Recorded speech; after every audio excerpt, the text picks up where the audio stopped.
Viens par ici à cause du film. Voilà.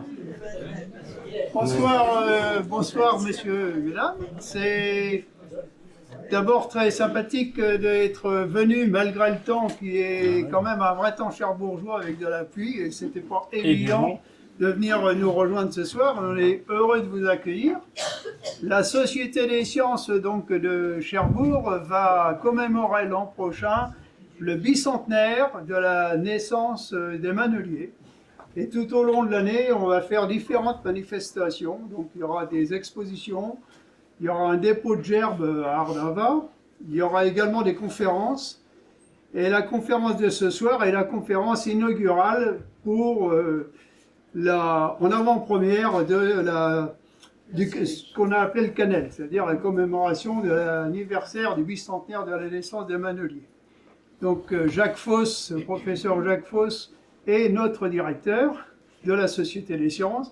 C'est lui qui mène tous les travaux scientifiques et qui approuve ou désapprouve ou nous pilote dans tout ce qu'on fait à la Société des sciences.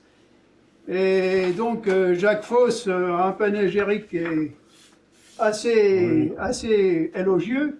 Je vais rappeler que quelques étapes de sa brillante carrière, parce que ça fera une conférence. Oui, va vite. Oui. Donc Jacques a été titulaire de la chaire de rayonnement isotope et applications depuis 1983. Il est licencié sciences, docteur de 3e cycle de chimie nucléaire et docteur d'état de sciences physiques. Il a été chargé à l'école supérieure de chimie de Paris de 1989 à 2003, responsable du module nucléaire et environnement. Il a été également directeur du laboratoire des sciences nucléaires du CNAM, Conservatoire national des arts et métiers, de 1985 à 2008. Et il a également assuré la direction scientifique d'un programme de recherche avec le CEA, le CNAM et l'Université de Lyon, sur notamment la mise au point de procédés de retraitement des combustibles nucléaires usés.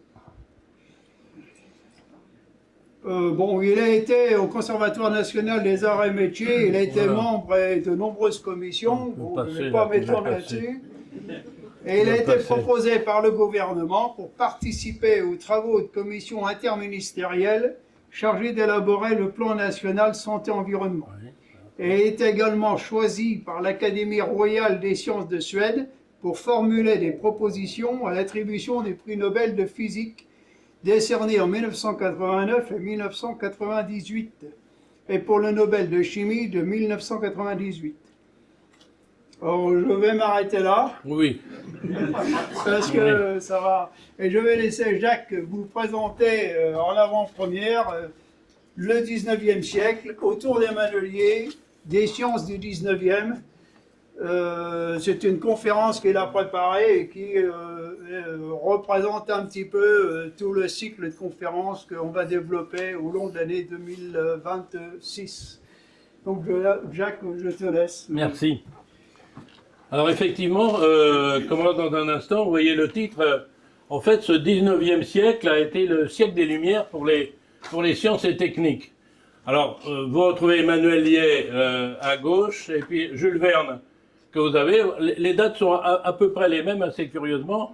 Et c'est vrai que Jules Verne, on va le retrouver de temps en temps comme ça en clin d'œil, parce qu'il croyait en la science, et il a fait énormément de romans, et dans tous ses romans, en fait, il y avait toujours une invention, une chose qu'il mettait en avant, comme on va le retrouver tout à l'heure.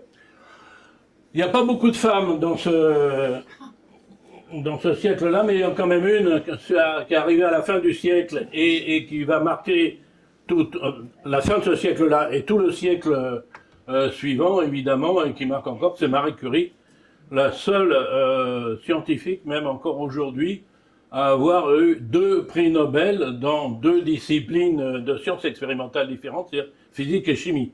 Même encore aujourd'hui, alors que le 2e prix Nobel c'est 1911, le premier c'était 1903, même encore aujourd'hui, donc c'est plus de 100 ans, personne, il y en a d'autres qui ont 2 prix Nobel, mais pas dans 2 disciplines de sciences dures, comme on dit, différentes.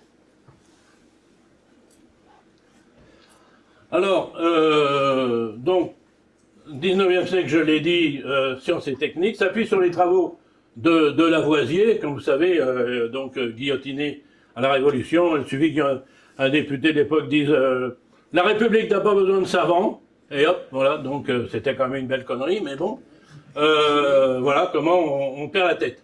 Et en revanche aussi, ça s'appuie assez curieusement sur la création et le développement par la même Révolution, en gros en 1794, des grandes écoles d'ingénieurs, donc qui vont effectivement promouvoir toutes ces sciences et techniques. Alors, vous voyez, on va pas. Bon, je vous rassure, ça tient en 1 heure, hein, c'est-à-dire que je ne vais pas pouvoir rentrer dans les détails, d'ailleurs ça servira, ça ferait une grande liste, on perdrait notre temps. J'ai choisi quelques points, quelques anecdotes comme ça, mais toutes les disciplines en fait scientifiques ont été touchées lors de ce siècle. Donc ce que je mets ici, vous voyez, en plus, bon évidemment, je peux en oublier parce que je me dis ah oui mais vous n'avez pas parlé de ceci, vous n'avez pas parlé de cela, ça sera peut-être d'ailleurs des questions. Vous avez vu la liste, on ne peut pas parler de tout. Hein. Bon, bon, pour les photos et les portraits, en fait, je n'ai pas de souci là-dessus. Alors on va démarrer avec l'énergie. Donc l'énergie, évidemment, au départ, c'est le charbon, hein, qui est la source d'énergie fossile, qui est la plus utilisée depuis fort longtemps, même encore aujourd'hui, où on devrait d'ailleurs l'utiliser moins, vous savez que c'est encore celle qu'on utilise le plus, et c'est une source multiple d'énergie. Alors, l'utilisation du coke, en particulier en sidérurgie, ça va donner l'essor après de la métallurgie, on en est à peu près là à la fin du XVIIIe siècle, donc tout 19e. Le gaz de houille, évidemment, donc comme gaz d'éclairage. On verra après le pétrole et l'électricité et toutes ces applications qui vont courir dans tous les domaines au cours de ce 19e siècle. Ça va ici, je gêne pas? Non? Bon, parfait. Alors, bon, la connaissance scientifique de l'acier, effectivement, c'est le 18e siècle, faut quand même le noter, c'était Lavoisier, Réaumur et Grignon. Grignon qui va inventer d'ailleurs le mot sidérurgie. Mais c'est 3 autres savants français qui, au 19e siècle, vont lui donner ses lettres de noblesse, Monge, Berthollet et Vandermonde. Le gaz d'éclairage, c'est le début de l'éclairage des villes, en fait. Hein. Le bec de gaz, à peu près à partir de 1815. Alors évidemment, là, je parlais de l'électricité, on va revenir là-dessus dans un instant, mais l'éclairage électrique va arriver dans le 19e siècle, mais un petit peu plus tard. Vous voyez qu'en 1878, l'éclairage électrique est installé à Paris, donc avenue de l'Opéra, aux Halles, et puis à la place de la Bastille. Mais jusque-là, c'était effectivement le gaz d'éclairage. Alors bien sûr, se manifestent déjà les anti-progrès, on en a encore aujourd'hui. Hein. Vous voyez que ce dessin Daumier disait « En aveuglant les passants, l'électricité amènera avant peu une hausse sur les caniches ». Bon, petite parenthèse. Le pétrole. Bon, alors évidemment, le pétrole, c'est une vieille histoire, c'est-à-dire, c'est pas le 19e siècle qui a inventé le pétrole, il va le développer, mais vous voyez, au 3e siècle, avant Jésus-Christ, les Égyptiens employaient de l'asphalte pour la momification, c'est dans les petits creusets qu'on voit là-bas à gauche, et puis même 6e millénaire avant Jésus-Christ, en Mésopotamie, déjà, on avait des lampes de pétrole. Donc le pétrole, on le connaît depuis très très longtemps, on l'a pas beaucoup utilisé, parce qu'il fallait, on voit ici par exemple une source, un ruisseau bitumeux du puits du Poix, sur la commune de Clermont-Ferrand. Donc voilà, il fallait se baisser le ramasser, c'est pas évident. Bon. Donc on trouve des allusions en fait en Roumanie à l'exploitation du pétrole dès l'occupation au 1er siècle. Et on va retrouver ça donc jusqu'au 19e. Les premiers puits arrivent effectivement au 19e en France. Bon, pas grand-chose.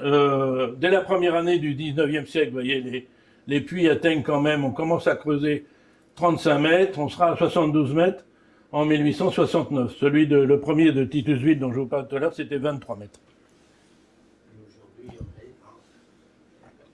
Alors évidemment, c'est surtout aux États-Unis que ça va se développer. Ces 2 personnages, George Bissell et Jonathan Everett, donc, ils apprennent qu'on en trouve très facilement. On est déjà quand même en 1855, vous voyez, dans le nord-est des États-Unis, en Pennsylvanie, et il était utilisé par les Indiens et les premiers colons pour l'éclairage. Et il se demande si il n'y aurait pas quelque chose à faire. Et en fait, ces lyriques-là existaient déjà à l'époque, mais uniquement pour aller rechercher le sel. Et Georges Bissell se dit, bah, on pourrait peut-être utiliser ça pour aller forer et trouver du pétrole, et vous allez voir que, évidemment, le paysage va changer, quoi, hein.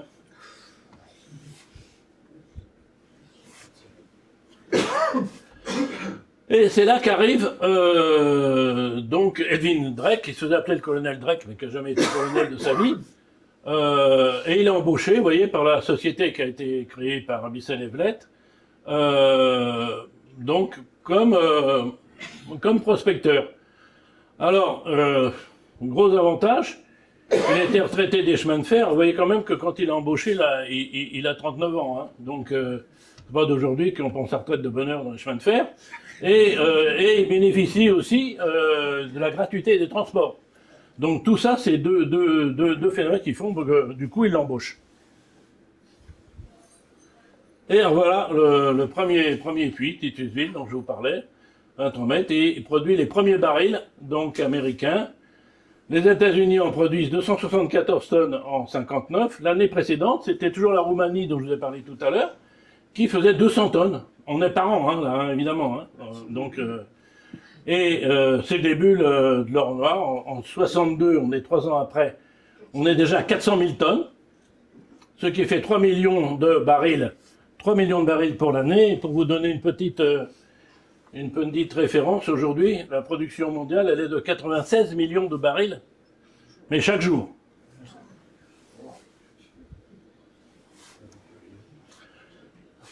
Ça m'a toujours aussi intéressé en tant que chimiste, parce que je disais un peu la même chose que lui, avant de découvrir que... Mendeleïev, on en reparlera tout à l'heure, hein, c'est celui de la classification périodique. Et vous voyez qu'en 1882, il écrit à Alexandre III en disant « Oh là, mais non, mais ça va pas, ça quand même, parce qu'on est en train de gâcher, ce matériau, effectivement, est très précieux, c'est toute la base, en fait, de ce qu'on appelle la pétrochimie, c'est-à-dire la chimie organique. Quand nous brûlons du pétrole, nous brûlons de l'argent, il faut l'utiliser comme matière première de la synthèse chimique. C'est encore vrai aujourd'hui, et vous avez vu tout ce qu'on en a consommé. Donc l'électricité. Alors ça démarre, en fait, Alexandre Volta, tout le monde connaît ça, invente la pile. Donc, ce qu'il appelle une pile, parce que c'est... Voilà, il entasse des rondelles de zinc et d'argent dans une saumure, et il récupère effectivement du courant. Mais vous voyez, 1801, donc 1800 c'était la dernière année du siècle précédent, mais 1801 c'est la première année du 19e siècle, et il présente sa pile à Napoléon Bonaparte.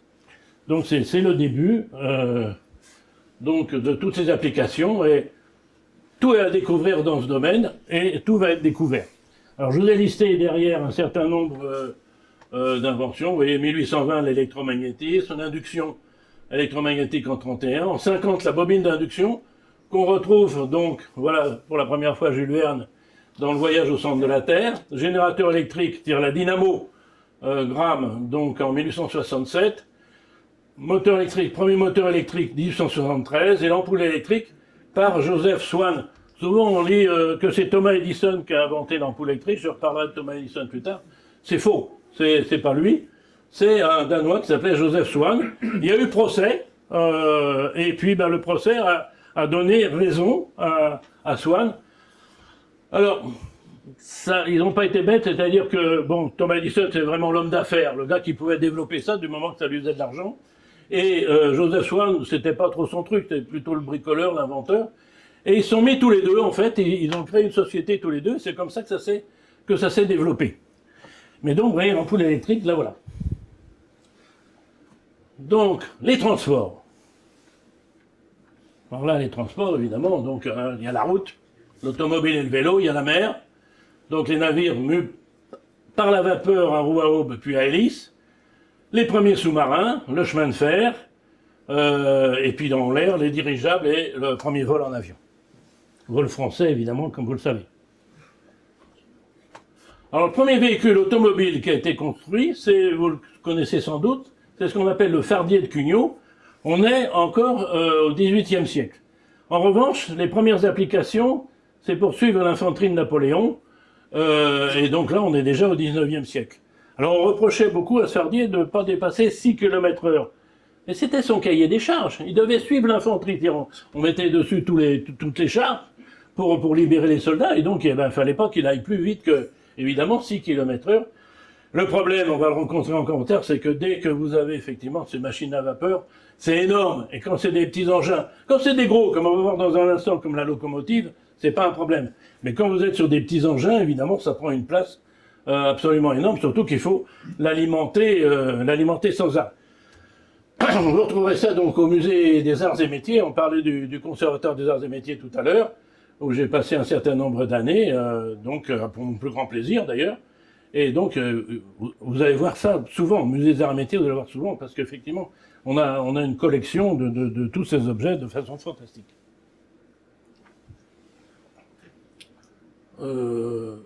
Oui, j'ai laissé des images. Alors, premier véhicule automobile au monde.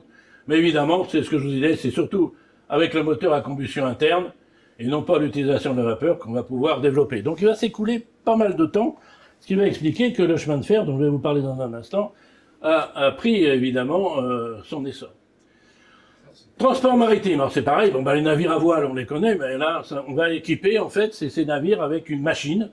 Alors au départ, évidemment les machines à vapeur, les roues à aubes. Et donc, vous voyez, le premier qui est traversé d'Atlantique, on est en 1819, c'est le Savannah. Et alors, on voit les voiles aussi. C'est-à-dire que lui, il n'a pas tout fait à la vapeur. Bon, il avait quand même embarqué 75 tonnes de charbon et 30 tonnes de bois. Enfin, le voyage était quand même assez long à l'époque. Et celui, donc, qui va faire tout le voyage à vapeur, c'est le Sirius. Le voilà, donc... il a mis 18 jours, vous voyez, on est en avril 1838, de Cork à New York.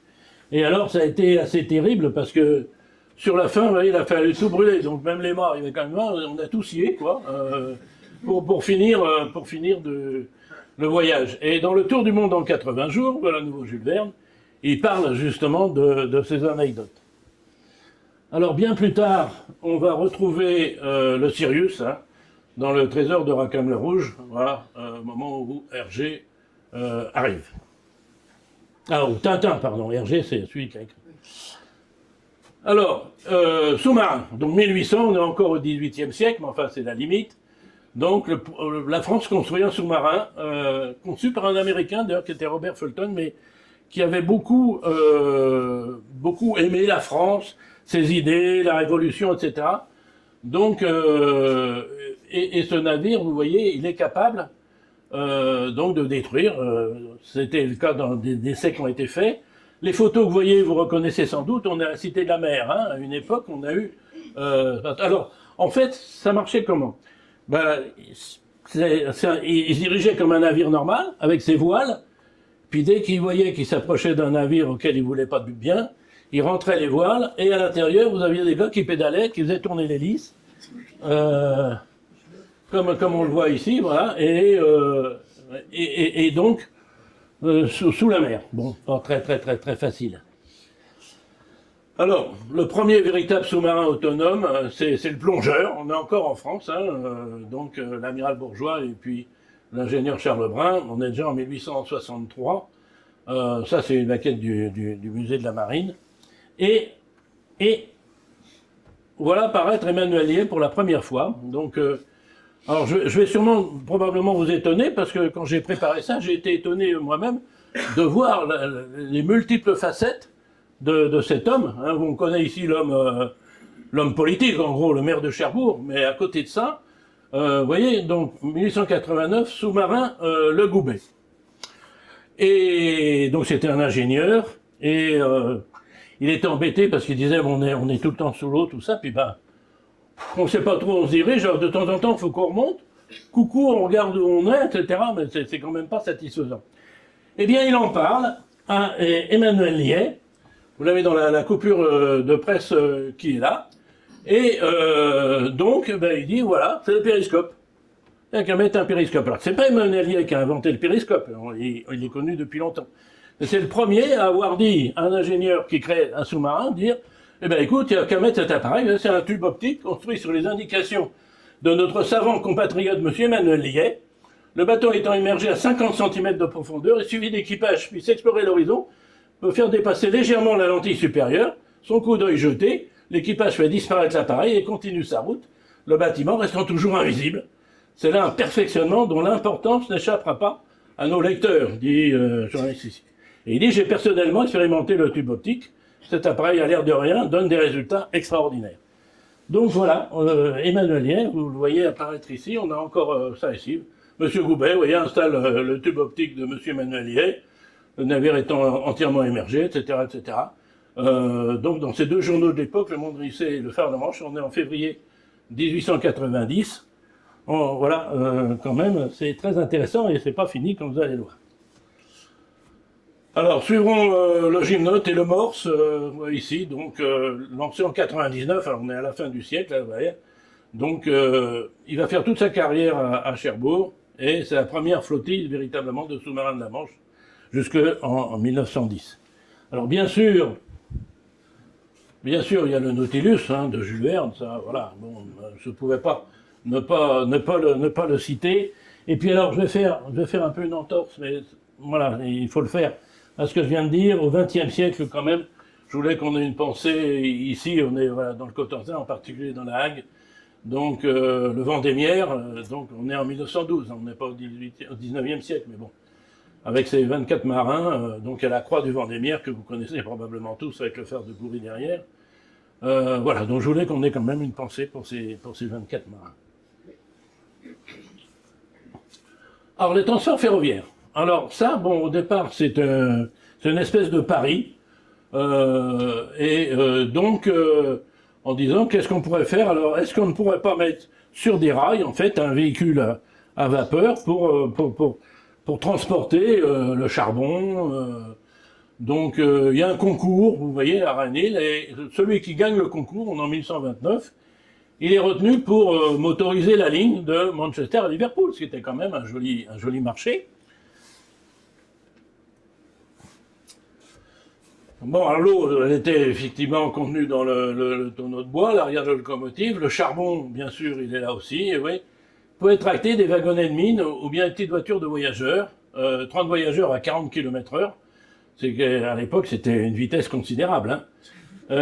Et donc, toutes les locomotives, et les plus anciens d'entre nous en ont connu quand ils étaient petits, ces très très belles machines à vapeur que l'on voyait, c'est ce qu'on appelle les locomotives stephensoniennes, justement. Alors, l'inauguration de la ligne, donc elle est en 1830, en présence du Premier ministre qui était le duc de Wellington. Et il y avait tellement de personnalités qui avaient fait le trajet pour cette inauguration, ils ont été obligés, en fait, d'avoir plusieurs voies parallèles, et puis 8 locomotives, en fait, qui étaient conduites en partie, parce qu'ils n'étaient que 2, évidemment, par les frères Stephenson. Et vous avez, fort malheureusement pour lui, la première victime du train. C'est un membre du gouvernement, en fait, qui est tombé sur la voie tellement il y avait de monde. Et il a été renversé donc par une autre locomotive qui arrivait à côté. Donc, et du coup, on a vu tout de suite quand même que de temps en temps ça pouvait être dangereux. Donc, la première voie ferrée en France, c'est entre Saint-Étienne et Lyon. Et puis ensuite, donc, après, c'est entre Paris et Saint-Germain-en-Laye. Et là, la famille royale était là. Mais la famille royale a dit au roi Louis-Philippe, pas question. Parce que, Majesté, quand même, vous vous rendez pas compte, c'est très dangereux. Donc vous allez rester dans votre palais, nous on va y aller, mais vous allez rester, vous n'allez pas venir. Donc il n'a pas participé à ce voyage. Alors, le réseau ferré, évidemment, ça va très très vite. Hein. En 37, je viens de dire, c'est les deux voies que vous avez là, 46, 51, 56, 60. On est déjà à Cherbourg depuis 2 ans, on va le voir tout de suite. En 75, voilà, donc alors, la carte de France n'est plus la même qu'en 1960. Mais on voit un réseau absolument considérable. Alors, ce qui est amusant ici, c'est de voir la première traversée donc d'est en ouest des États-Unis. Mais alors on voit un réseau assez puissant, puis il y a juste une ligne qui traverse pour l'instant. Donc, mais il y avait du trajet à faire. Alors bien sûr, je ne peux pas évoquer Napoléon III, qui lui, voilà, il s'en fichait, c'est bien, il prenait le train, pas de problème. 1858, la gare Bon, apparemment, à l'endroit où elle est aujourd'hui, hein, parce qu'on a le Roule juste derrière, donc visiblement, on est un peu dans les mêmes perspectives. C'était l'inauguration de la ligne Paris-Cherbourg. Donc voilà pour les chemins de fer. Et on va passer à l'automobile. Alors l'automobile, on en a encore, vous avez vu, c'est-à-dire qu'il faut des gros engins. Alors il faut quand même un appareil qui est assez grand, c'est pas une petite voiture individuelle, mais plutôt autobus, autocar. Là on pouvait mettre 8 personnes, 12 personnes, pardon, donc, et conçu par un habitant du Mans qui s'appelait Amédée Bollé.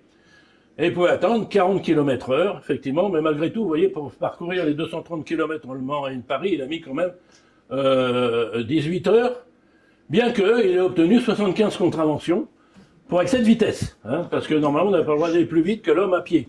Donc dès qu'il est un peu plus vite, le garde champêtre qui était là, clac, il alignait. Alors, il a été malin parce que, arrivé à Paris, quand même beaucoup de succès, et puis il invite le préfet de police à dire, écoutez, si vous voulez, je vais vous inviter à faire un tour. Oh, puis à propos, tenez, regardez, là, je peux vous donner ça, là, si vous pouviez m'en débarrasser, ça serait quand même très, très, très bien. Et c'est ce qui s'est passé, voilà. Donc on peut voir cette machine ici, alors, on retrouve évidemment différentes pièces, et alors, quand je me promenais, moi, dans le musée, il y a toujours, vous savez, des classes qui viennent, et je disais aux élèves, vous êtes venus en autocar. Oui, oui. Et qu'est-ce que vous avez dit? Vous avez dit plus vite, chauffeur. Pourtant, il n'y a pas de chauffeur, un pilote. Eh bien là, il y avait un chauffeur à l'époque. On dit, regardez, venez, il y a même la pelle du charbon. Parce qu'il y avait le pilote à l'avant, il y avait après les passagers voilà, qui étaient là. Et à l'arrière, il y avait effectivement le chauffeur. Et si on voulait aller plus vite, il fallait que plus vite chauffeur. Ça veut dire, il faut charger, il faut mettre un peu plus de vapeur pour que ça fonctionne. Voilà, ça vient de là. Donc, première bougie d'allumage, donc, du 176. Première voiture fabriquée en série, la Mancel, donc c'est toujours le même, hein, mais des Bollé. Première voiture électrique en 1881. Et puis après, vous avez toutes les voitures. Vous pouvez voir encore une fois au musée du CNAM. Voilà, donc, on est à la fin hein, là, du siècle avec les noms qu'on connaît. Voilà, Peugeot, Renault, Porard, Levasseur, Daimler. Franchement, c'est encore une charrette, ça, quoi. Quand on voit ça, on dit... Une charrette, on a mis un moteur, quoi, hein. Bon, et il manque plus que les chevaux, quoi. Donc, vous voulez plus des chevaux, justement. Donc, alors, voilà, c'est dans la chapelle du musée, du CNAM. Il y a le pendule de Foucault qui est dans le fond, là-bas. Et puis, alors, sur les étages ici, vous avez, ça, c'est l'obéissance d'Amédée Bollé qu'on a vu tout à l'heure. Et puis là, les voitures, c'est bien parce que vous pouvez même voir le moteur en dessous au fur et à mesure où vous montez dans les étages. Donc surtout, n'hésitez pas à aller dans ce musée hein, quand vous irez à Paris. Bon, c'est tout pour les voitures. Voie aérienne. Alors le rappel, bon là on est 1783, donc on est évidemment au XVIIIe siècle. Les premières montgolfières. Le premier vol humain hein, français. C'est beaucoup de cocorico. Il n'y a pas que des Français qui ont fait des choses, mais il y a quand même beaucoup de choses faites par des Français. 21 novembre 1783, Pilate de Rosiers et puis le marquis d'Arlande.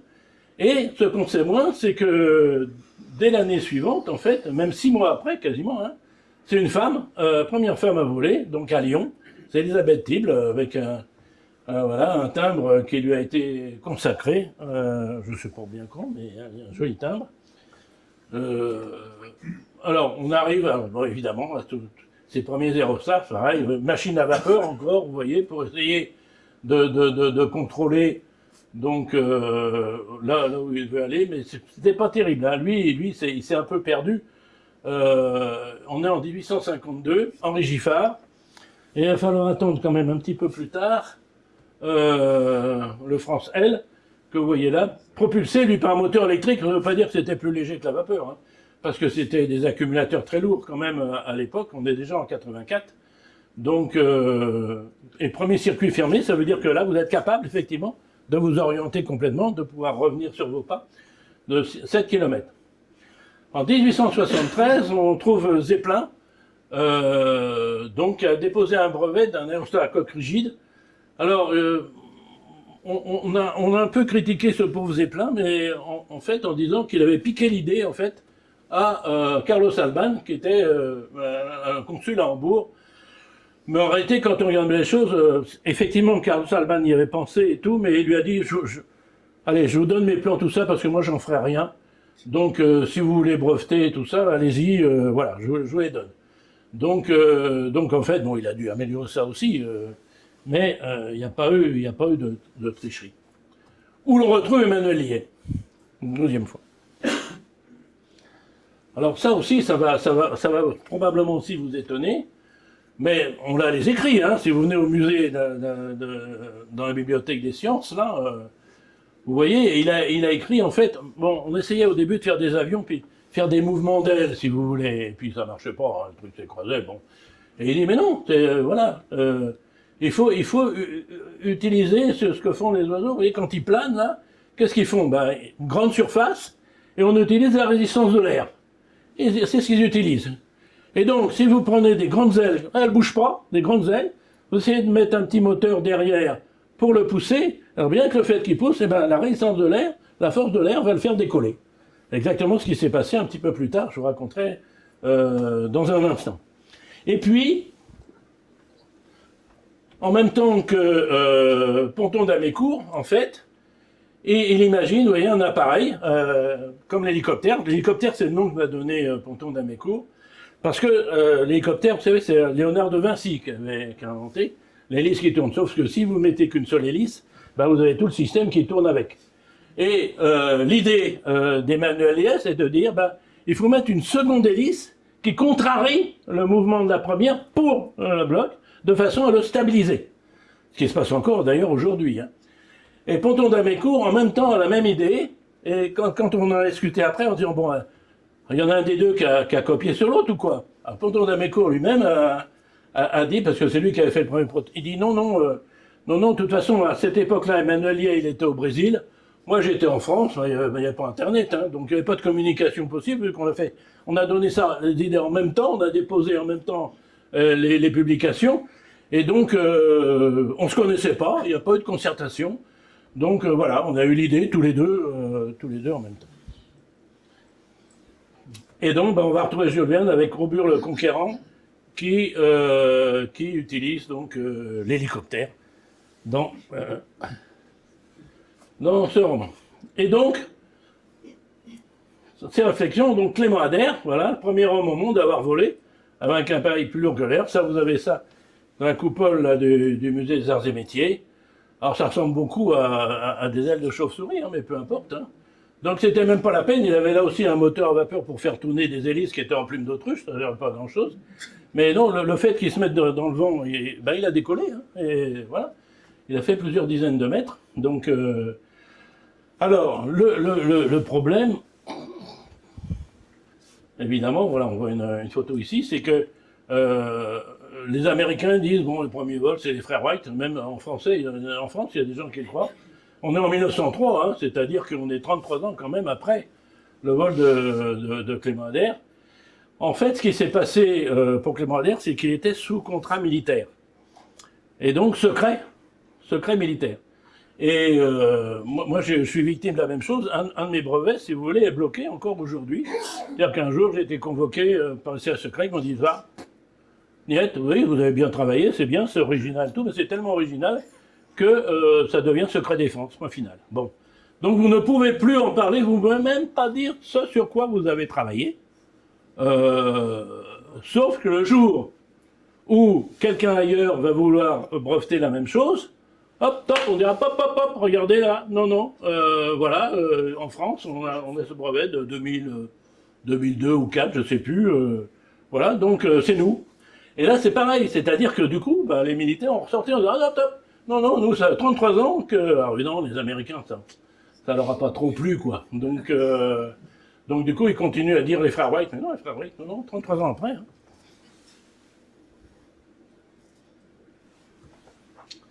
Médecine. Bon, je vais passer assez vite sur la médecine. Mis que de nom, l'anatomiste Bichat, Bichat qui est mort à même pas 30 ans, hein, très jeune. Et puis Laennec, donc l'auscultation, tout ça, avec une échelle donc des sons, tout ça, qui est encore utilisée par les médecins aujourd'hui. Hein. Donc c'est, voilà, les deux grands hommes. Évidemment, je ne saurais oublier Pasteur, bien sûr, hein, voilà, il a marqué le siècle. Alors c'était un médecin chimiste aussi, hein, et en fait, donc, ses travaux de chimiste ont été très importants. On ne va pas rentrer dans les détails de ce qu'on appelle la stéréochimie, vous voyez là. En fait, des molécules identiques, c'est-à-dire qu'elles sont pareilles, mais vous ne pouvez pas les superposer. Hein, elles sont identiques, mais elles ne sont pas superposables. Et vous avez une forme qu'on appelle une forme dextrogire et une forme lévogire, tu tournes à droite, tu tournes à gauche. Bon, l'acide tartrique par exemple. Et la racémisation, en fait, c'est le mélange des deux. Et si je vous dis ça, c'est parce qu'on entend parler de gens qui achètent des médicaments sur Internet d'une molécule donnée. Eh bien, oui, mais ceux qui vous la vendent, c'est moins cher qu'ailleurs, sauf qu'ils ne sont pas emmerdés. Hein, et ils n'ont pas séparé les deux formes. C'est-à-dire, vous avez la forme racémique, vous avez le mélange des deux. Or, une des deux formes n'est pas métabolisable. Donc, on métabolise une seule des formes. Bon. Donc, du coup, voilà comment vous pouvez acheter des médicaments qui sont bien de la bonne molécule, sauf que c'est pas la bonne forme. Hein. Enfin, du moins, elle est dedans, mais elle est mélangée avec l'autre. Bon, c'était pour ça que je dis, tiens, je fais une petite parenthèse, je vais dire ça. Bien sûr, travaux sur la fermentation, le vaccin contre le charbon des moutons, le vaccin antirabique, hein, c'est ça surtout voilà, qui est très connu. Et l'Académie des sciences, d'ailleurs, propose la création d'un établissement qui existe toujours, hein, c'est l'Institut Pasteur. Et le petit Joseph Meister, donc, a été embauché comme concierge, à l'Institut Pasteur, et figurez-vous qu'il s'est suicidé le jour où les Allemands sont rentrés dans Paris, en 1940, en passant devant l'Institut Pasteur. Il s'est dit, lui, il était alsacien, il s'est dit, c'est pas possible, ça recommence et tout ça. Il n'a pas supporté, et il s'est suicidé, en fait, ce jour-là. Mendel, on a tous connu les lois de Mendel, donc on a tous appris ça à l'école, les petits pois gris, jaune, ridés, pas ridés, etc. Bon. Mais il était plus connu à l'époque, vous voyez, pour ses travaux sur la météorologie. Assez curieusement, c'est là-dessus qu'il a passé le plus de temps. Et pour ses contemporains, en fait, il le connaissait plus pour ça que sa contribution, évidemment, à la génétique. Et c'est là, à nouveau, qu'on va retrouver Emmanuel Liais. Alors ça, c'est quelque part en placard. Dans ces cartes météorologiques qui sont là, il a beaucoup travaillé là-dessus. Alors, si je vous montre ça comme ça, vous me dites, on n'y voit rien du tout, puis vous avez raison. Même ici, on ne voit pas beaucoup plus dans le sens, si ce n'est la date, on est quand même en 1865. Et si je vous mets un petit extrait que vous allez voir beaucoup mieux, vous voyez ce qu'on était capable à l'époque d'avoir quand même chaque jour comme relevé, en fait, et donc pouvoir après établir des cartes sur le climat et autres. Donc Emmanuel Liais s'est beaucoup consacré à ça. Il a beaucoup publié, vous voyez, oscillation du baromètre, recherche des lois de variation moyenne de la température avec la latitude, ça c'est en 1851, donc c'est même avant Mendel. Ça c'est influence de la mer sur les climats, présenté à l'Académie des sciences en 52, publié en 60, ça c'est le document qui est publié. Et donc là-dessus, il a fait, donc vous voyez, alors ça c'est les mémoires de notre société. S'il y en a que ça intéresse, on en a mis en vente tout à l'heure là-bas, donc voilà, n'hésitez pas. Hein. Influence de la mer sur les climats, résultat des observations météorologiques, 48, 49, 50, 51. C'est dans le mémoire 7 de la société. Et 6 communications à l'Académie des sciences. On a tous les tomes de l'Académie des sciences depuis la création sous Richelieu. Hein. On en a 2 épaisseurs. Vous verrez d'ailleurs une photo tout à l'heure. On a plein d'étacams. On a tout ça. C'est très riche aussi. Hein, voilà, sur l'histoire de la science, c'est très riche. Alors justement, voilà, grand nombre de sociétés savantes, dont la Société nationale qui s'appelait Société impériale, évidemment, au départ, des sciences naturelles et mathématiques de Cherbourg, donc fondée le 30 décembre 1851. Vous connaissez, on est dans le parc Emmanuel Liais, vous avez sûrement déjà vu le bâtiment, et n'oubliez pas, donc l'année 2026, année consacrée au bicentenaire de la naissance d'Emmanuel Liais, ça sera aussi les 175 ans de la société le 30 décembre. Donc là aussi, on fera peut-être ça un peu avant quand même, le 30 décembre, hein, parce que on va le faire avant ou après, mais comme c'est 2026, on va plutôt avant. Donc on fera évidemment quelque chose aussi pour fêter ça. Alors j'ai 2, 3, voilà, les gens qui sont jamais... Alors là, voilà, tout ça c'est l'Académie des sciences, hein, voilà. Et il y en a autant derrière. Là. Bon.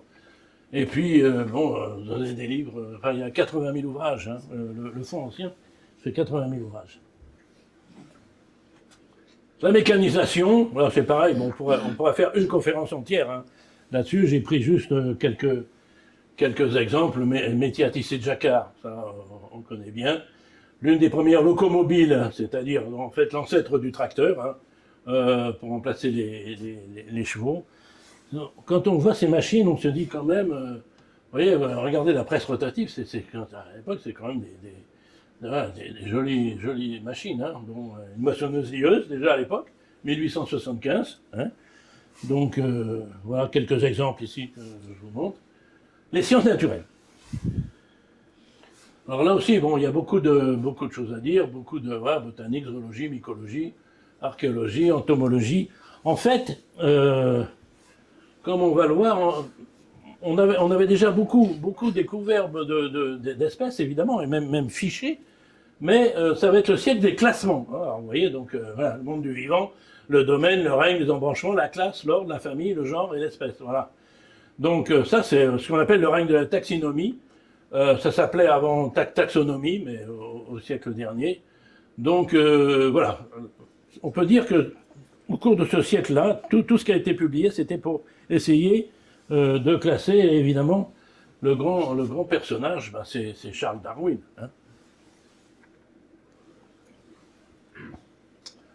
Alors la botanique, ouais, le premier arbre botanique, donc arbre généalogique des plantes, c'est de mettre un petit peu en haut, vous voyez, voilà, c'est-à-dire que comme des branches, et, ben, vous avez, on part par ici, et puis voilà, après, on a de plus en plus de détails. C'est Augustin Augier, donc on est en 1801, juste le début du siècle. Hein, bon. Et puis après, vous voyez, donc Endlicher va effectivement 277 familles, 6895 genres, à l'époque déjà, regroupant les familles en 52 classes. Donc, et puis région, section, cohorte. Bon. Donc voilà, on est vraiment dans le classement. Alors la botanique, bon, les grands noms, Cuvier, Geoffroy Saint-Hilaire, Lamarck, Darwin, j'ai pas mis la photo de Darwin, parce que je l'avais déjà mis tout à l'heure. Et évidemment, ben, nous, on a des importants herbiers, en particulier ceux de Louis Corbière et d'Auguste Le Joly, donc qui sont rangés. Alors, on a entrepris depuis un certain nombre d'années une numérisation de chacune de ces planches. C'est un travail considérable, hein, considérable. Il y a des dizaines de milliers. Hein, quand vous regardez un peu, vous voyez, voilà, et puis là-bas dans le fond, pareil. Donc tout ça, il faut reprendre chaque planche, le remettre comme vous allez le voir ici à côté. Voilà, on le prend là-bas. On redécoupe évidemment ce qui correspond à la fiche qui était écrite, et on le recolle sur ce papier-là. Et ce qui est important, c'est qu'on met à chaque fois un code barre, et on numérise ça, et c'est à la disposition après du monde entier. Hein. Donc c'est un travail qu'on a entrepris il y a une vingtaine d'années. Vous voyez, alors maintenant, c'est rangé dans ces classeurs que vous voyez là. C'est Francis qui a fait les étagères. Francis, il est là-bas, voilà. Et vous voyez, donc chacune, voilà, vous avez un certain nombre, donc qui sont rangés ici. Voilà. Donc, si vous voulez, on a des volontaires qui viennent de temps en temps. Si vous voulez vous joindre à eux, vous prenez contact avec nous, puis on organisera des sessions. Hein. La zoologie, voilà, donc pareil, hein, bon, on trouve les mêmes. Hein. Et alors évidemment, j'ai rajouté Jean-Jacques Audubon parce que les dessins que vous voyez là, qui sont absolument magnifiques, je vous ai mis un à la page suivante, c'est assez, il y en a des centaines comme ça, c'est assez extraordinaire. Quand même. À l'époque, il n'y avait pas la photo en couleur, on n'avait pas de photographie, hein, donc si on voulait avoir des détails et tout ça, mais il fallait quand même que vous ayez des artistes qui soient capables, comme ça, finement, d'aller... c'est assez extraordinaire. Ça, c'est Audubon. Hein. La mycologie, alors, bon, la mycologie, je voulais passer très vite, puis dire, oui, mais notre président, en fait, si je passe très vite, il va pas être content. Alors j'ai dit, bon, bah, je vais mettre quand même 3 planches, voilà. Donc Sophie Champignon, Carl Linné, et puis Jean-Jacques Paulet, c'est lui qui a inventé d'ailleurs le mot mycologie. Et vous voyez, pareil, voilà, on va classer, voilà, donc nomenclature d'ordre pour les champignons, hein, Pearson, donc 1805 à 1807. Œuvre de vulgarisation décrivant 20 000 espèces de plantes, c'est assez extraordinaire. Et donc ici, ça continue derrière, voilà. Donc Elias Fries, les 3 volumes, donc ici, Sacardo, plus de 160 000 pages, vous voyez, donc voilà. Et ce travail est mis dans un code qui s'appelle le Code international de nomenclature botanique, ça continue, hein, ici aujourd'hui encore, ça existe toujours, ça. Oui, et oui. Créé à Vienne en 1905, voilà. Donc, archéologie, entomologie, bon, Champollion, Fabre, toujours Darwin. Et puis en minéralogie, j'ai pas voulu non plus trop développer, je suis désolé pour Bernard, mais bon, il y avait quand même cette carte-là, 1841, quand même. 30 ans de travail, hein.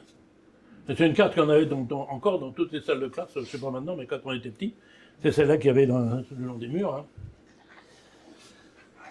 Les mathématiques. Alors c'est pareil, je ne vais pas vous encombrer avec les mathématiques.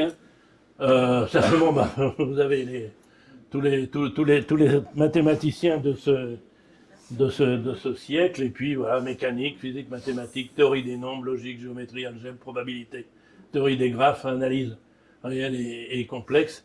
Voilà, tout ça, c'est le 19e siècle. Donc c'est assez impressionnant. La connaissance de la planète. Alors bon, quand on arrive au 19e siècle, en fait, bon, on connaît à peu près toutes les régions. C'est pas vrai de tout, hein. Bon, il y a encore des zones blanches, mais enfin, globalement, on a bien avancé. Et en revanche, vous voyez, on va faire encore des voyages d'exploration, justement, pour affiner tout ça. Il n'y avait plus tellement de problèmes de géographie, mais encore beaucoup à faire pour la connaissance. Alors, quelques noms. René Caillé, ça on le sait bien, hein, c'est celui en haut, là, il atteint Tombouctou. Darwin, on le retrouve encore, j'ai pas mis la photo. Et puis, donc, Livingstone, hein, qui est le premier Européen à avoir eu les chutes du Zambèze, on est en 1855. Et évidemment, c'était le début de la reine Victoria, donc il appelle ça les chutes Victoria. Et assez curieusement, il coupe les ponts, c'est-à-dire qu'il disparaît de la circulation volontairement, il ne donne plus du tout de signes de vie, donc on se demande même d'ailleurs s'il est encore en vie, et vous connaissez l'histoire, où c'est Stanley qui, 5 ans après, va le retrouver. Alors vous avez tout l'humour anglais, évidemment, parce que il n'y a aucun blanc à des centaines de kilomètres à la ronde, et puis il tombe sur un blanc, puis il dit « Ah, Dr Livingstone, oui. Ah oui, ça peut pas être quelqu'un d'autre. Hein. Bon. Savagnan de Brazza, le Congo, Charles de Foucault, le Maroc, enfin bon. On a beaucoup d'explorations de ce type. Et bien sûr, alors, on retrouve Emmanuel Liais. Donc vous savez que il est allé au Brésil, on reparlera tout à l'heure de la raison pour laquelle il est allé au Brésil, et puis il entreprend une prospection de la région, je vais vous montrer sur la carte d'un instant, de Pernambuco, pour le compte du gouvernement brésilien. Il fait des travaux de cartographie, et il étudie un projet d'amélioration de 2 ports, de Recife et de Tamandaré, et il fait des sondages, des observations, relèvements en mer, pour établir le tracé de la côte. Tout ça, c'est lui. Alors, le Pernambouc par rapport au Brésil, donc vous voyez à peu près où c'est. Puis bien sûr, on a Recife, on est dans cette zone-là. Et alors en 62, toujours pour le Brésil, il entreprend donc, vous voyez, donc l'exploration du bassin du Haut San Francisco. Ici, vous avez Brasilia, vous voyez, maintenant on voit où est Brasilia, donc on voit à peu près où on est. Un grand atlas, 20 cartes, je vous montre un instant, nombreux profils de sondage, des explications détaillées pour la navigation. Ça, c'est dans cet ouvrage, donc voilà, grand ouvrage d'Emmanuel Liais, avec donc voilà, première page, hydrographie du Haut San Francisco, avec des cartes. Alors celle-là, bon, on voit pas grand-chose, mais c'est pas comme tout à l'heure.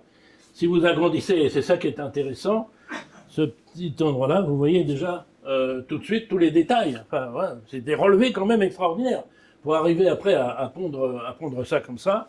On peut même encore faire du détail un peu plus, comme vous le voyez ici, tous ces dessins-là. Donc c'est quand même assez extraordinaire. C'est Emmanuel, encore lui. Connaissance de l'univers. Ah oui, on avance quand même. Hein. Alors, le premier jour de ce siècle, le 1er janvier 1801, découverte du premier astéroïde, Cérès. Après, on va voir Pallas, Junon, Vesta, Astrée. En 68, on en est déjà au 100e. Et puis après, alors je mets la suite. En 1921, on en aura 1000. En 69, on aura 100 000. On en a plus de 600 000 aujourd'hui. 1803, la chute de la météorite de l'Aigle. Ça a été... il y a eu plus de 3000 fragments. Donc là, on a eu, voilà, pour la première fois, on avait des matériaux d'origine extraterrestre. En 1946, Urbain Le Verrier détermine par le calcul la position de Neptune. C'est-à-dire qu'en fonction du mouvement des planètes qu'on connaissait à ce moment-là, visiblement, il manquait une planète. Donc, qui perturbait en fait le mouvement et qui faisait que c'était pas normal. Et il donne même à peu près le diamètre, l'orbite, etc. Et un mois plus tard, c'est Gall qui découvre effectivement cette planète, c'est Neptune. Et donc, alors, évidemment, pour Le Verrier, c'est logique aussi. Hein, du coup, voilà, beaucoup de succès. Il rentre à l'Académie. On va reparler de lui dans un instant. En 48, premier satellite de Saturne découvert, c'est Hyperion. Puis ça sera Phoebe sur les 14 qu'on a aujourd'hui. Le pendule de Foucault, hein, vous retrouvez la galerie du conservatoire ici, là mettant en évidence la rotation de la Terre. Alors j'aime bien aussi parce que les élèves, on leur montre, c'est la notion de référentiel, si vous voulez, qu'on peut expliquer avec ça. C'est-à-dire que si on est tout en haut et si on est sur le point, ben effectivement, on voit la Terre qui tourne, parce que nous, on ne tourne pas. Et si le truc tourne, ben, c'est que c'est la Terre qui tourne. Hein. Donc c'est un moyen, effectivement, de le prouver. Les deux satellites d'Uranus en 51, Phobos et Deimos, donc les deux satellites de Mars 77, et là, un satellite de Jupiter, donc à Maltais, sur les 60, qui aujourd'hui, on est déjà en 92. Alors, vous voyez là le pendule, c'est-à-dire que, en fait, vous avez des petits signets comme ça, puis au fur et à mesure où le pendule passe, et bien, schlac, hop, il retire un truc. Alors, moi j'habitais pas très loin. Quand j'étais tout petit, d'ailleurs, mon père, il m'emmenait toujours au musée des arts et métiers. Je ne veux pas dire que c'était la suite, mais il me dit, on va regarder où il est, le pendule où il en est, puis on va aller visiter le reste, on revient dans 2 heures, et on verra où il en est. Effectivement, forcément, il avait changé. Hein. Alors là, je vous ai mis ça ici, c'est peut-être un petit peu, non, mais c'est parce que j'étais vraiment bluffé. Donc vous avez découverte de l'espace dans 3 romans, hein, Julien, de la Terre à la Lune, autour de la Lune, et puis Hector Sarvadac. Sarvadac, d'ailleurs, étant l'inverse de cadavre, hein, quand on regarde bien. Et l'extrait de la Terre à la Lune, c'est Barbicane. Sans mot dire, mis pied à terre, pris ses instruments, commença à relever la position avec une extrême précision, et c'est d'ici même, en frappant du pied le sommet de Stones Hill, que notre projectile s'envolera dans les espaces du monde solaire, de la Terre à la Lune. Vous voyez où est Stone Hill? Et là, vous avez Cap Canaveral. Hein, vous avez Tampa ici, vous avez Miami ici. Oui, quand même, c'est assez extraordinaire. C'est-à-dire, effectivement, vu les rotations de la planète, etc., il avait déjà réfléchi à tout ça, et en disant, on a là un bon endroit, effectivement, de la planète où, si on veut aller sur la Lune, c'est de là qu'il faut partir. Bon, peut-être que les Américains ont pompé sur Jules Verne, remarquez, c'est pas impossible non plus. Hein. Côté Emmanuelien. Alors, Emmanuelien a travaillé sous les ordres de Le Verrier de 54 à 58 à l'Observatoire de Paris. Et il a perfectionné donc des instruments destinés au repérage donc des astres, des appareils de mesure du temps, en particulier donc un système d'horloge régulateur et un chronographe électrique. Et il utilise déjà l'électricité. Ces 2 appareils qu'il avait inventés étaient au CNAM, à la Société des Sciences. Depuis 120 ans, ils étaient dans un coin, et on a un passionné et quelqu'un donc qui est compétent en plus, parce que vous reprenez des vieux appareils comme ça. Déjà, il faut savoir comment ça marchait, et 2, il faut être capable de les faire refonctionner. Eh bien, il y est arrivé, plus de 300 heures de travail bénévole. C'est notre ami Bertrand qui est ici. Que vous reconnaissez sans doute, hein, oui. Oui. Et ces appareils fonctionnent. Ils sont actuellement à l'Andra. Vous savez qu'il y a une exposition terre des temps, terre des hommes, quelque chose comme ça.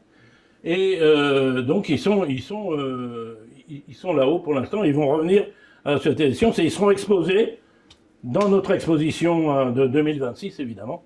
Donc ça, ce sont des appareils qu'Emmanuel Liais avait, on va dire, perfectionnés, quoi.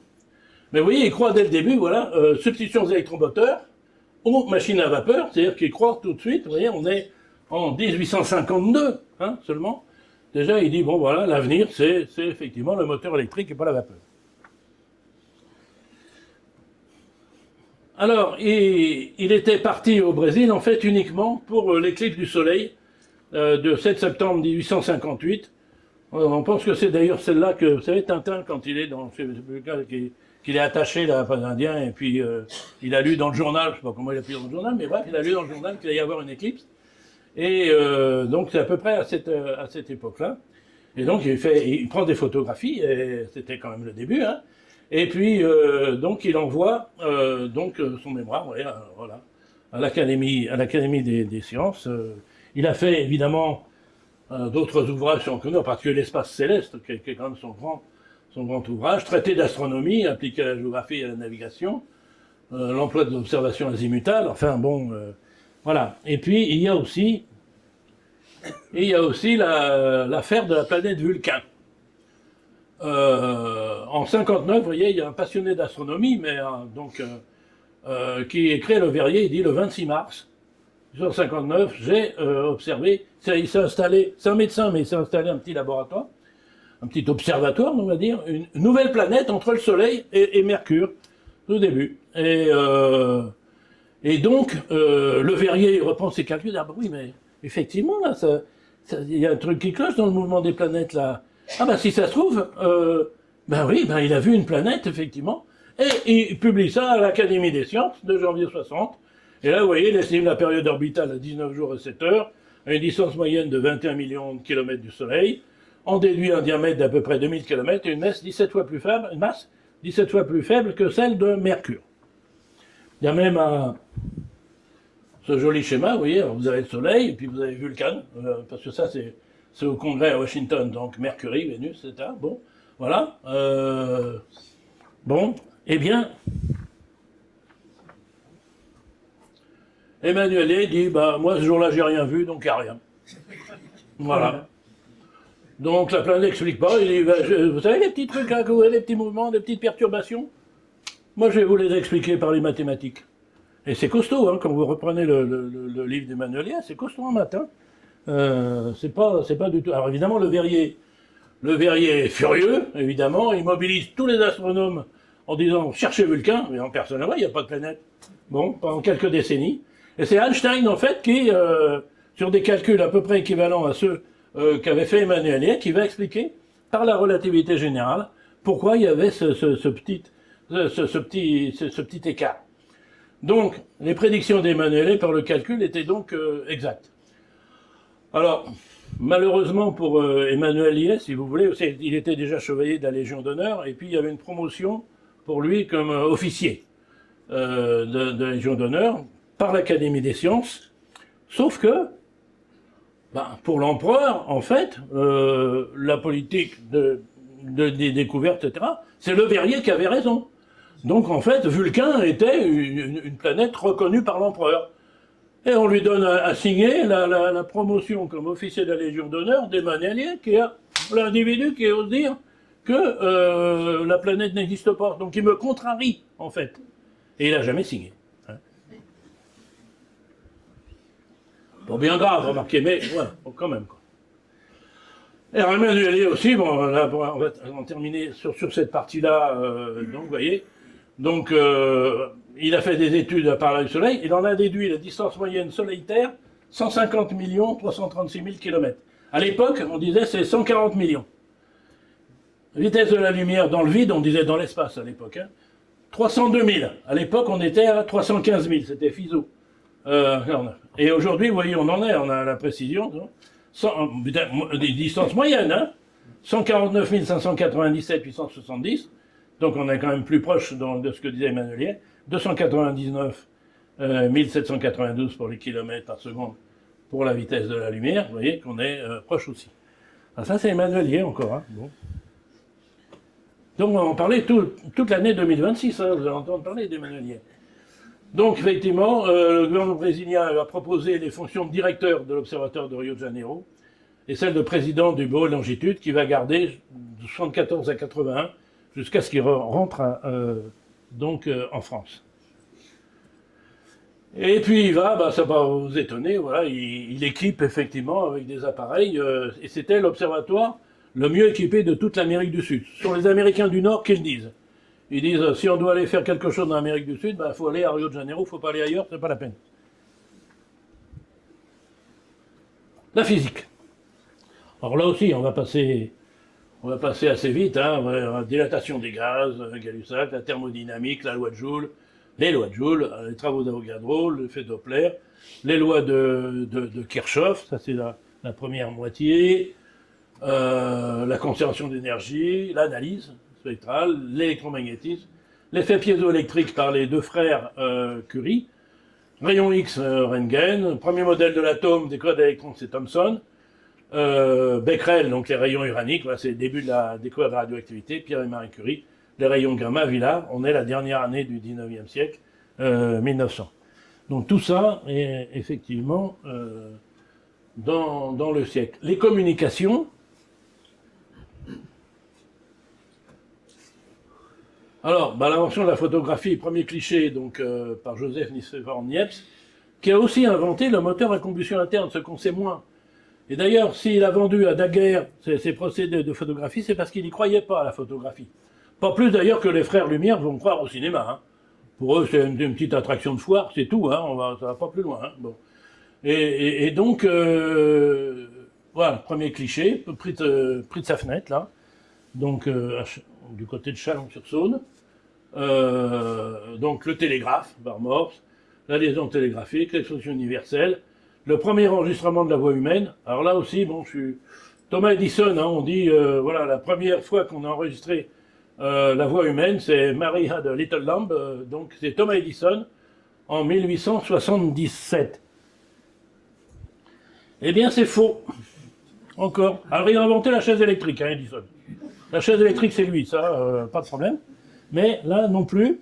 En fait, c'est un Français, Édouard Léon Scott de Martinville, qui a fait l'enregistrement sur ce qu'il appelait un phonotographe, c'est-à-dire, vous savez, le son, c'est les vibrations, et il recueillait donc ces vibrations, un peu comme un sismographe, si vous voulez, d'aujourd'hui, sur son appareil, et il a dit, bah oui, mais bon, voilà, je suis pas capable d'écouter, en fait, voilà, j'enregistre, on va regarder ça, mais s'il vous plaît, si un jour, quelqu'un est capable, qu'on se souvienne de moi. Alors, on va dire du bien des Américains, faites une équipe de Berkeley en 2008, c'est pas si vieux que ça, hein, qui avec des lasers, interroge. Donc là, on retrouve, vous pouvez l'écouter hein, sur Internet, vous allez vous tapez, par exemple, Scott de Martinville, Académie des sciences, c'est l'Académie des sciences qui a ses phonotogrammes. On pense que c'est lui qui le chante, on entend distinctement. Alors ça crachouille, hein, bon, quand même. Mais pas plus que les premiers disques, hein. Et on l'entend chanter au clair de la lune, même un autre où il fait do, ré, mi, fa, sol, etc. Enfin bon, on entend distinctement, quoi. Voilà. Et ça, c'est 20 ans plus tôt que Thomas Edison. Il faut rendre à César ce qu'appartient à Scott de Martinville. Donc, j'en étais donc au téléphone, là, à la voix humaine, photographie en couleur, 69, téléphone, Graham Bell, bon, d'accord. Le théâtrophone, c'est Clément Ader, dont on a parlé tout à l'heure. D'ailleurs, c'est ce théâtrophone qui va lui permettre de faire sa fortune, en fait, et pouvoir, après, faire ce vol, créer ses avions et faire ce premier vol. En fait, c'est un appareil qui était relié par fil avec l'opéra, un peu comme le téléphone. Donc, il y avait des microphones sur les scènes de l'opéra et de la comédie française, et avec des écouteurs, vous voyez, soit chez eux, si les gens avaient été assez riches pour acheter donc le récepteur, soit ils se branchaient avec une standardiste qui branchait les gens, et ils écoutaient en fait le spectacle en direct. Hein, c'était les tout débuts, donc c'est assez... On connaît peu ça, hein, mais c'est assez extraordinaire. Et puis bien sûr, alors vous voulez le cinéma, avec les frères Lumière, on est en 95. Je vous ai déjà fait une conférence sur Pelouse, qui était né à Valogne. Sa carrière, je reviens pas là-dessus. Mais vous voyez, il avait été nommé président de la commission des monnaies et médailles, puis c'était chimiste, et il a été chargé de faire le premier timbre poste français. Et donc, il est peu connu, bien que, comme vous le voyez ici, il a son nom avec les 72 grands scientifiques sur la Tour Eiffel, quand même, à côté de Carnot. Hein. Et si je vous parle de ça, en fait, c'est parce que nous allons, grande nouvelle, nous allons émettre un timbre l'année prochaine.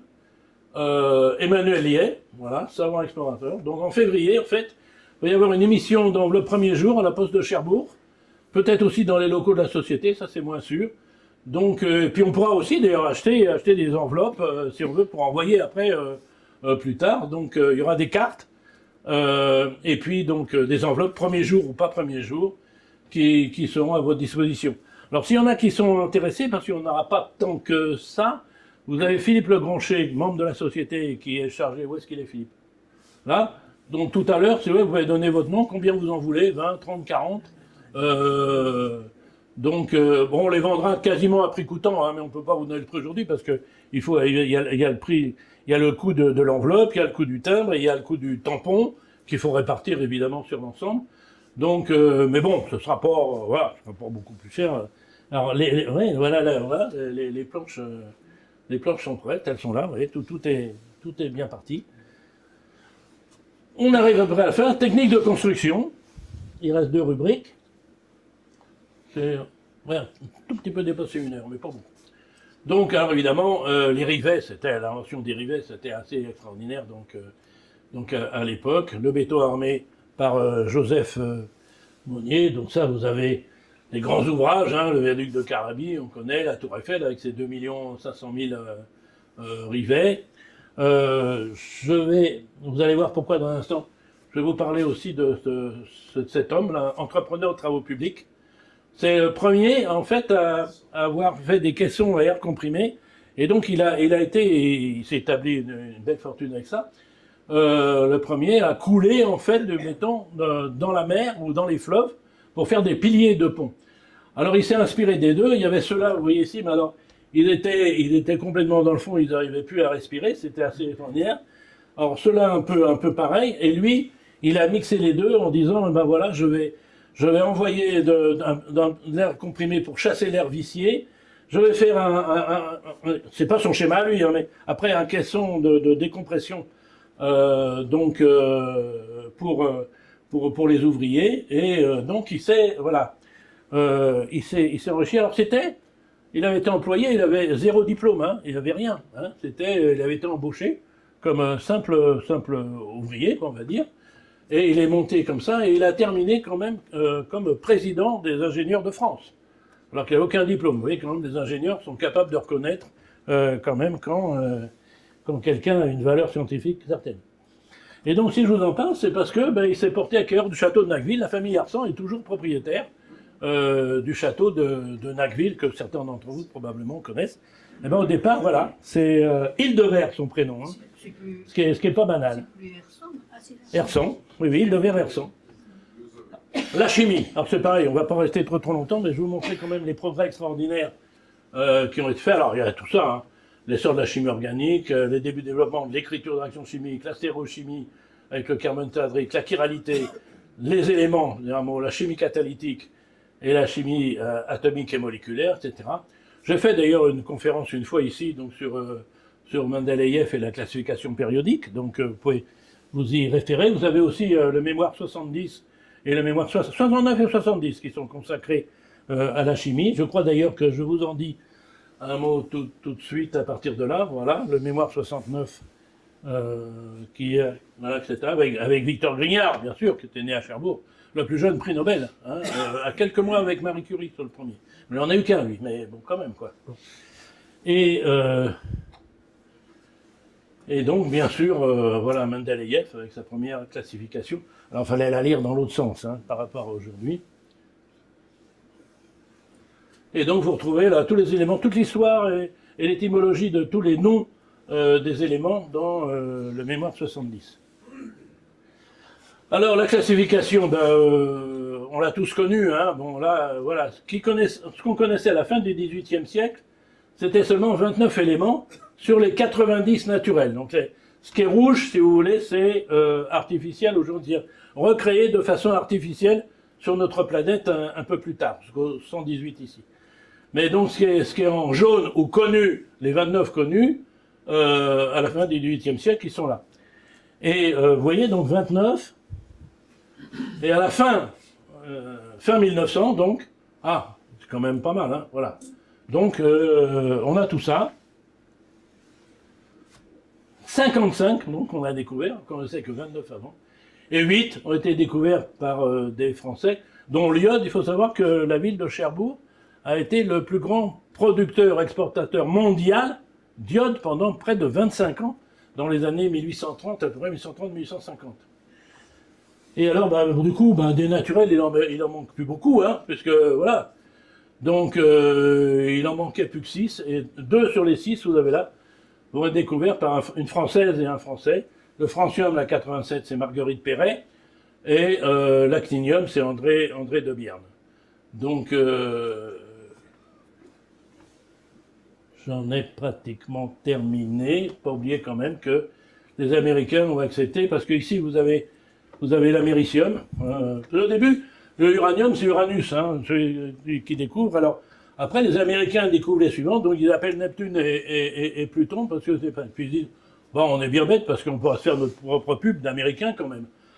Alors après, vous allez voir américium, berkelium, hein, pour Berkeley, californium pour Californie, où se trouve. Et ils ont quand même glissé, ils ont accepté qu'on glisse quand même les curium, donc entre les deux. Voilà. C'était quand même tout à fait justifié. Voilà, j'en ai terminé. Donc, avec cette conférence inaugurale, donc que la fête commence, comme on dit. Hein. Voilà, ça a démarré aujourd'hui. Si vous avez des questions ou des remarques, allez, des questions peut-être pas, mais remarques probablement, parce qu'il y a des choses évidemment que j'ai oubliées, il y a peut-être des choses que vous voulez ajouter, ou des anecdotes que vous connaissez, tout ça, n'hésitez pas. C'est bien, hein, parfait. Donc il y a des ouvrages, si ça vous intéresse. Voilà, donc il y a Philippe qui est à votre disposition pour les timbres.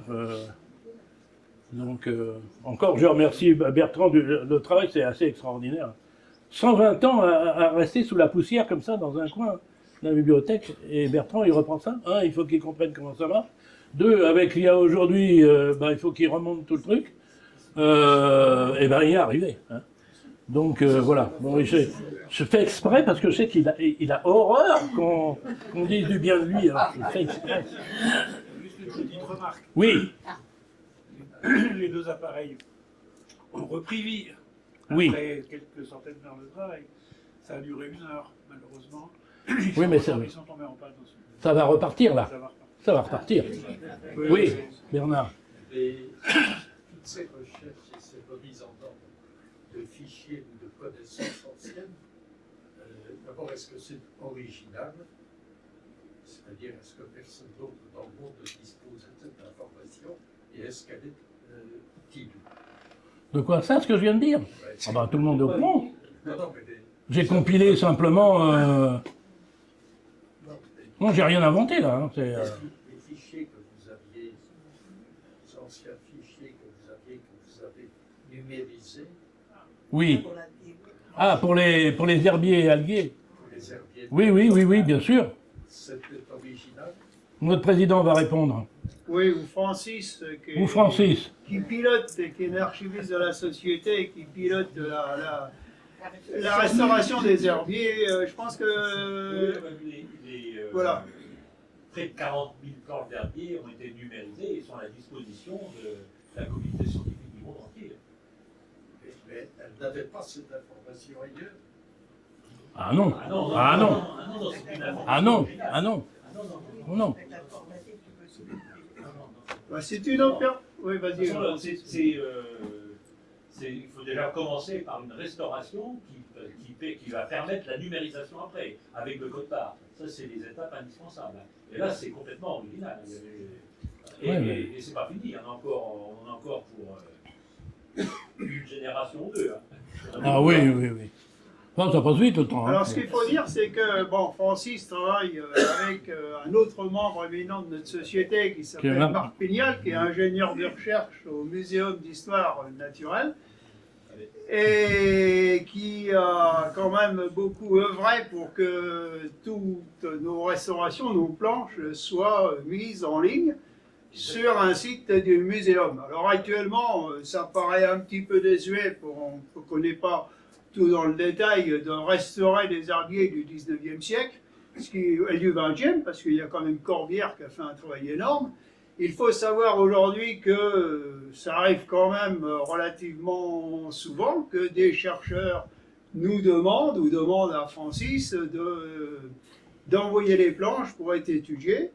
Et la deuxième chose, c'est aujourd'hui, il y a l'avènement de la biologie moléculaire, et les chercheurs peuvent prélever éventuellement sur nos planches des échantillons, et pour faire ce que l'ADN, de la taxonomie, mais la taxonomie moderne avec de la phylogénie, quoi.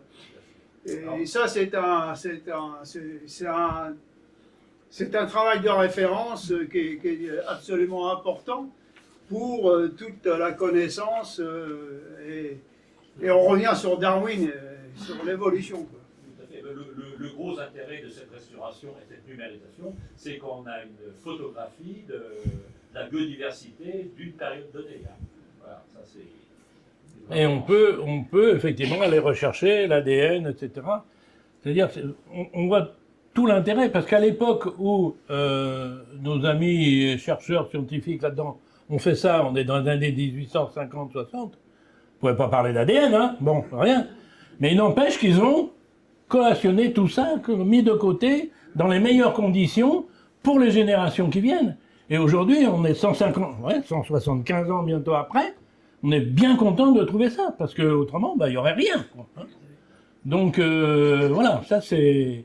Alors, il n'y a pas qu'à Cherbourg hein, qui a des herbiers, tout ça, mais en tout cas, ici, et donc de tout ce qui était la région, oui, c'est ici, oui, bien sûr. Pourquoi les objets naturalistes, c'est pas quelque chose de désuet, hein. Ça s'attaque complètement à la recherche actuelle.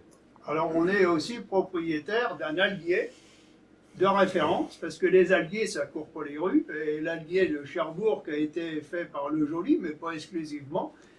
Et pas encore, on n'a pas commencé à la restauration, mais ça fait partie des travaux qui vont bientôt démarrer, quoi. Et il y a quand même pas mal de chercheurs qui attendent, donc avec un TECMER, qu'on se lance sur cette opération-là, quoi. Alors j'ai été aussi directeur d'un TECMER hein, il y a très longtemps, hein, donc vous voyez, on n'en a pas parlé. Mais... donc je connais bien, c'est moi qui avais réceptionné ce bâtiment qui aujourd'hui est fichu, parce que dès le début, de toute façon, il y avait des fuites, des trucs qui n'allaient pas, etc. Donc on est en train d'en refaire un grand à côté, il faut espérer que ça sera mieux. Bon, c'était un animal marin couché sur le sable, hein, d'après l'architecte Rougerie. Donc voilà, c'est ça qui l'intéressait, quoi, de faire un animal marin, mais pas forcément quelque chose un établissement d'enseignement, quoi. Alors là, ça lui parlera pas du tout, parce que c'est un 46 comme moi, hein, donc on est de la même année, donc je connais bien. Il est encore vivant, il est encore là. C'est un espèce de grand parallélépipède, quoi. Au moins, ça va être fonctionnel, quoi. Voilà.